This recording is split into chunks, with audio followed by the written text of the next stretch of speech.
السلام علیکم ورحمۃ اللہ وبرکاتہ۔ بسم اللہ الرحمن الرحیم۔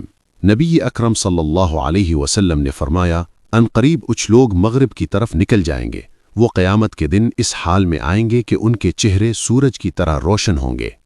کتاب مسند احمد، حدیث نمبر 15574۔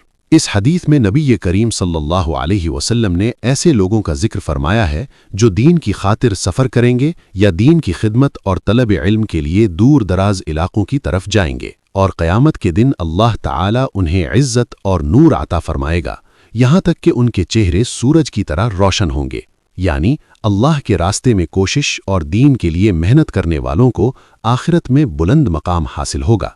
جیسے کوئی شخص محنت اور اخلاص کے ساتھ کسی بڑے مقصد کے لیے جد و جہد کرے تو اسے کامیابی ملتی ہے، اسی طرح دین کے لیے کوشش کرنے والوں کو بھی اللہ کے یہاں عظیم اجر ملتا ہے۔ اس سے یہ سبق ملتا ہے کہ مسلمان کو دین کے علم، دعوت اور نیکی کے کاموں میں کوشش کرنی چاہیے۔